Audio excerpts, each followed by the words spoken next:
Joan Rivers and Johnny Carson were as thick as thieves on The Tonight Show. Whenever Joan appeared, it was good vibes all around. The audience loved her, Johnny couldn't get enough of her, and she felt right at home on that stage. But all of that changed fast. After one particular appearance, everything fell apart. Joan was banned from the show, and the friendship that once seemed unbreakable. It was gone, just like that. So what happened that made Johnny Carson ban Joan Rivers from The Tonight Show? Join us as we get into all the details. The girl from Brooklyn. Before she was Joan Rivers, she was Joan Alexandra Malinsky, born June 8, 1933, right in the heart of Brooklyn, New York. Her parents, Beatrice and Meyer Malinsky, were Russian Jewish immigrants. Her father was a respected doctor, and Joan had an older sister named Barbara. The family lived in Prospect Heights and later moved to Crown Heights, but even as a kid, Joan was different. At just 8 years old, she invented her first alter ego, J. Sandra Meredith, a fancy, dramatic character who let her escape into imagination. She went to the Brooklyn Society for Ethical Culture School, a progressive school that no longer exists, and later attended the Adelphi Academy of Brooklyn, a prep school where she thrived. Thanks to her early love for the stage, she co-chaired her school and was performing in school plays in no time. By 16, she was vice president of the Dramatic Club. She graduated from Adelphi in 1951 at the age of 18, and not long after, her family relocated to Larchmont, just outside of New York City. Joan enrolled at Connecticut College, a family tradition since her sister went there too, but transferred to Barnard College after 2 years. She graduated in 1954 with a degree in English literature and anthropology. But it wasn't all books and classes. Joan later admitted that she struggled with her body image for most of her young life. She was overweight, and it affected how she saw herself. Before comedy came knocking, Joan did whatever job she could find. She was a tour guide at Rockefeller Center. She worked as a proofreader at an ad agency. She even gave fashion advice at Bond clothing stores. Somewhere in the mix, an agent named Tony Rivers told her to change her name because Joan Malinsky wasn't going to cut it for showbiz. So she picked Joan Rivers. Ironically, once she made the change, Tony stopped calling her for auditions. By the late 1950s, Joan was dipping her toes into theater. She landed a role in a tiny off-Broadway play called Driftwood, performing alongside a then-unknown Barbra Streisand. The show didn't play in a fancy theater. It ran for 6 weeks in a Manhattan apartment on 49th Street. But it was a start.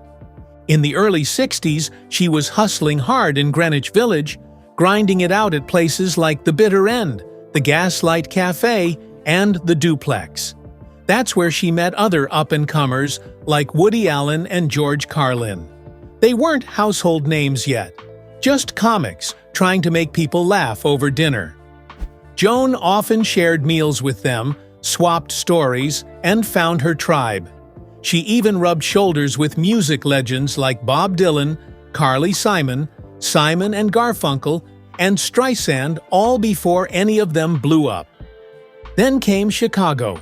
Joan auditioned for the Second City, and she didn't hold back. Legend has it, she got so frustrated during her tryout, she hurled an ashtray at the ground in a moment of rage. But it worked.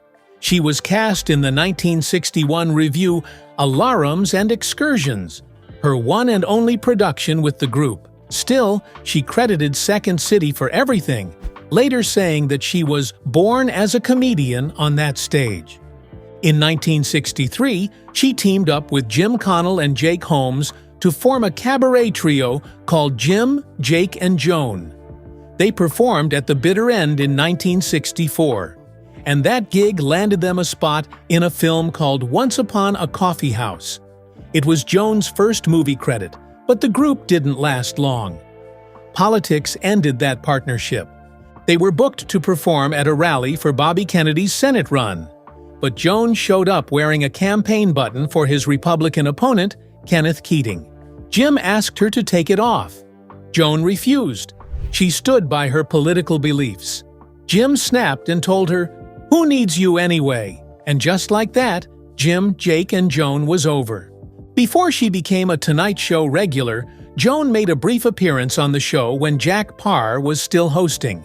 But her real break came in 1965, after years of writing for TV and auditioning endlessly. She spent some time on Candid Camera, where she played the woman who lured unsuspecting people into hilarious setups. She auditioned for The Tonight Show 7 times over 3 years. On February 17, 1965, she finally got her shot, and this time Johnny Carson was in the host seat. That night changed everything. Carson looked her in the eyes and told her, "You're going to be a star." And just like that, she was. Joan became a fixture on The Tonight Show. Audiences loved her. Johnny loved her. The chemistry was unmatched. It was clear she had arrived. That is, until one appearance ruined everything. Joan's career skyrocketed in the late 60s. She was suddenly everywhere. The Ed Sullivan Show, The Mike Douglas Show, The Dick Cavett Show, and Girl Talk. She even wrote jokes for Topo Gigio, that little Italian puppet mouse that made regular appearances on The Ed Sullivan Show. Nothing was off-limits for Joan. If it made people laugh, she was in. She also landed a tiny part in the 1968 cult drama The Swimmer, starring Burt Lancaster. That same year, she launched her own daytime talk show, That Show with Joan Rivers. It was short-lived but full of flavor. Each episode had its own theme. Joan opened with a monologue, then chatted with a celebrity and an expert on that day's topic. The guest list? Top tier: Johnny Carson, Jerry Lewis, Joel Grey, Don Rickles. The lineup was stacked. By the mid-60s, Joan had even dropped a couple of comedy albums. The next to last Joan Rivers album, and Rivers, presents Mr. Phyllis and other funny stories. She was building her empire, one joke, one punchline, and one boundary-pushing performance at a time. But while her career was successful, her love life was the complete opposite. Inside Joan Rivers' troubled relationships. For most people, Joan Rivers will always be the queen of the red carpet, the fierce and funny host of E's Fashion Police, and the woman who made no secret of her love for plastic surgery. But behind the glitz, the glam, and all the one-liners was a woman with a personal life just as full of drama as her comedy routines. Joan's journey through love was far from picture perfect, and just like her career, it came with its share of highs, heartbreaks, and unexpected twists. Before she ever set foot on a stage, Joan was working as a buyer for a department store. It wasn't glamorous, but it was there that she met her first husband, James Sanger. He wasn't just another employee, he was the heir to the very store she worked in. On paper, it all sounded like a fairy tale setup, but in reality, not quite.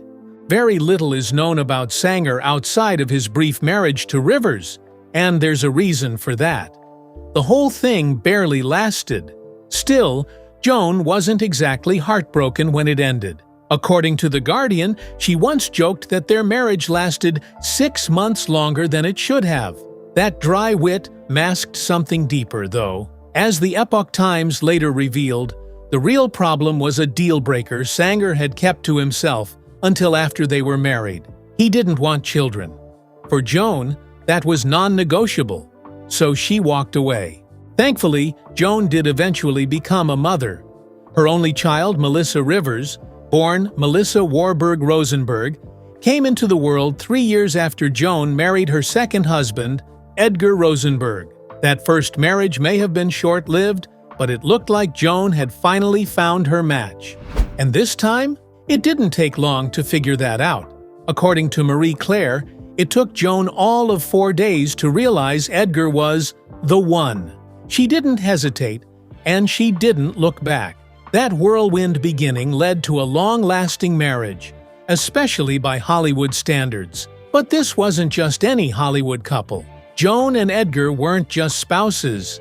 They were business partners too.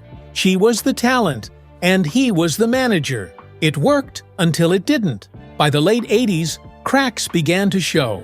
Edgar's behavior on the set of Joan's late-night Fox talk show raised eyebrows, and eventually, the producer gave her an ultimatum: fire Edgar as her manager or get out. Joan refused to let him go. That decision cost them both their jobs.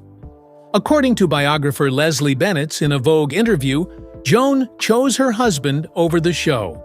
What followed was a complete professional disaster. Joan was fired in May 1987, publicly humiliated and suddenly without a platform. Edgar took it hard, devastated by what he saw as a failure both as her manager and her husband. He died by suicide not long after. Their daughter, Melissa, was crushed. She blamed her mother for Edgar's death, and Joan, reeling with grief and rage, was suddenly alone. But the nightmare didn't stop there. That's when Joan discovered the money was gone. The luxurious life she had worked so hard for, all those millions, gone. Edgar had squandered it on bad investments. She wasn't just broke, she was $37 million in debt. And just like that, her phone stopped ringing. The Bel Air mansion where 5 phone lines used to buzz non-stop had gone silent. No one wanted to hire her. Nobody was calling. Nobody was inviting her to anything. She had gone from the First Lady of Comedy to someone nobody wanted to be associated with. Suicide, after all, wasn't funny, and people didn't know how to handle her anymore. As her 55th birthday approached, Joan hit her lowest point. She was out of work, out of money, and convinced her career was finished. For a young woman, it was already tough to break through in show business. But for an aging has-been, it felt impossible. Years later, Melissa opened up on the Life After Suicide podcast. She shared that her parents' marriage had been in a bad place. They had sort of separated, she explained, but not really. There were layers to their relationship. And even after all the pain, Joan never stopped loving Edgar. In fact, after Joan passed away in 2014, a source told Hollywood Life that she was finally at peace. According to the source, Joan's a happy woman now. She's reunited with the love of her life, her precious Edgar. But there was another love in her life, one that might have saved her in more ways than one. Herony, grumpy Yorkshire Terrier, Spike. After Edgar's death, Joan hit rock bottom. One day, sitting in her Bel Air mansion with a pistol in her lap, she came dangerously close to ending it all. Then, Spike jumped onto her lap and right onto the firearm. Joan often carried a pistol, and she knew exactly how to use it. But in that moment, one thought froze her. What would happen to Spike? Sure, the dog was mean, spoilt, and only liked Joan. Even Melissa called him a tall rat. But he was her whole world. Spike liked his roast beef sandwich rare. No mayo, no mustard. He wasn't just a pet. He was family.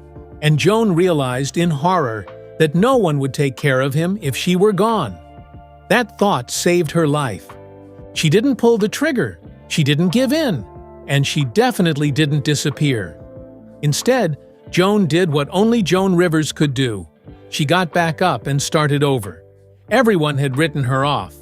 But she fought her way back, reinventing herself. Through her 60s, 70s, and even into her 80s, she worked harder than anyone, transforming herself into a business mogul and building a billion-dollar brand. When she died in 2014, after what was supposed to be a routine throat procedure, she was more than just a comeback story. She was a legend. It had been more than 50 years since that magical night when Johnny Carson told her, "You're going to be a star." And oh, was he right. But it doesn't end there. Joan was always bold on stage, especially when it came to sexual relations. She never shied away from telling the truth, even if it made people uncomfortable. But it wasn't until much later in life that she opened up about her own marital missteps. On Howard Stern's show, she admitted that she'd had affairs while married to Edgar. One of those alleged encounters? None other than Robert Mitchum. According to Joan, it was a one-night stand that happened after they appeared together on The Tonight Show back in the 60s. At the time, she was a newlywed, but Mitchum wasn't the only one. Joan revealed that she'd had a longer affair with actor Gabriel Dell during the Broadway run of her play Fun City in 1971. She even left Edgar for a few weeks over it, a fact that others later confirmed. Still, nothing shocked fans more than what she revealed just before her death. In her final year, Joan made a claim that made headlines. She had slept with Johnny Carson in the 60s. She called it a one-night bounce. The timing? Right around when she started appearing on The Tonight Show. By then, she was 31. Carson was 39, married to his second wife, and already the father of 3 sons from his first marriage. His personal life was messy, to say the least. When he passed in 2005, Carson had been married 4 times and had gone through 3 ugly divorces with rumors of cheating along the way. Joan's revelation came decades after Carson cut her off for good. The real reason: Joan Rivers was banned from The Tonight Show. For more than 2 decades, Joan Rivers wasn't just a visitor at The Tonight Show, she was a fixture. One of the audience's favorites, a quick-witted sparring partner to Carson, and a powerhouse presence every time she sat beside him. But when the offer for her own late-night show came, her decision to go head-to-head with the king of late night ended what had seemed an unshakable bond and dragged her into the darkest, most painful chapter of her career. Rivers didn't set out to be a comedian. Originally, she wanted to be a dramatic actress, but in the mid-1950s, she shifted gears to comedy to pay the bills and sharpen her wit on stage. At a time when female stand-ups were rare, she hustled for nearly 10 years as a writer and performer, sharing the stage with the likes of Woody Allen, Richard Pryor, and George Carlin. By the mid-60s, even as her peers were landing mainstream gigs, Joan was still grinding in small clubs, doing her own brand of female-centered humor that was powerful, unapologetic, and audience-ready. Her breakthrough started with The Tonight Show. The late-night institution launched in 1954. She'd had a disastrous stint on Jack Parr's version of the show, an early setback that only fueled her determination. Then, in 1962, Carson took over, and Tonight became the launching pad for comedians. Rivers auditioned repeatedly. Some said as many as 7 times, and by early 1965, industry insiders had labeled her washed up, and she was only 31. Different stories swirl around how she finally got her big break. Rivers credited Bill Cosby with promoting her to the show's bookers. Regardless, on February 17, 1965, she made her first appearance with Johnny Carson. Billed for her writing skills rather than stand-up chops, she was invited to sit beside him, a seat reserved for rising stars, and she nailed it. Carson told her on air that he thought she was going to be a star. Rivers later said she just knew in that moment that her life was changing, and it did. Fast. From that point on, she booked big gigs and was even hired as a Tonight Show writer. She made close to 100 appearances, trading wisecracks and warm banter with Carson even if they didn't hang out off-camera, partly because Carson was famously aloof. In 1968, when she launched her own daytime talk show, he was her first guest. She regularly credited him for jump-starting her career. When Carson took vacations, she subbed as host, initially rotating along with David Brenner and Gary Shandling. But by 1983, she was the primary guest host. She says she turned down offers for other shows out of loyalty to Carson, even though NBC refused to give her a long-term contract to keep her. She was loyal, but the network wasn't. In the mid-80s, the network leaked a list of possible successors to Carson. Rivers wasn't on it. That list leaked to the press, and she found herself snubbed. Resentment grew. Loyalty felt one-sided. In early 1986, a bomb arrived from Fox Television, a network still in its infancy, with Barry Diller leading the charge. He dangled an eye-opening offer: $10 million to host her own late-night show. She'd be the first woman to do it. Fox also promised to hire her husband, Edgar Rosenberg, as producer, a deal Rivers found hard to refuse. Other Tonight Show regulars had tried launching their own shows, and some did it with Carson's blessing. Rivers might have assumed she'd get that too. She negotiated in secret, choosing not to tell Carson until everything was formalized. But she later said she regretted the secrecy. She claimed she avoided calling him because she feared the deal falling apart, and because NBC had advised the staff to steer clear of anything that might upset Carson. When the news broke the weekend before the show's launch, Rivers said she did try contacting Carson. She claimed she called him multiple times, and when they finally connected, he hung up before she could explain. Carson, on his end, said Rivers never called. He said he felt betrayed. Rivers later wrote that she believed he thought that because she was a woman, she was his, and didn't expect her to walk away. She said he seemed to see her as his property, and that he didn't like that she had the audacity to challenge him. After that call, or non-call, they never spoke again. Carson remained silent until his death in 2005. Rivers not only lost her mentor that day, but she also gained his lasting animosity. The Late Show premiered on October 9, 1986, with Rivers at the helm. From day one, it struggled. Many local affiliates refused to air it. Some are wary of her edgy comedy. Others are fiercely loyal to Carson. And in an unprecedented move, Tonight staffers made it known that anyone appearing on Rivers' show would be barred from theirs. Booking big-name guests became nearly impossible. Ratings tanked. Tensions on and off set skyrocketed. When producers ordered Rivers to fire Rosenberg, she refused. By the following May, less than 9 months after the show debuted, both she and Edgar were out.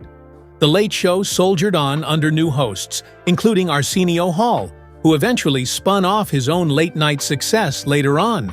But Rivers? She didn't stay down.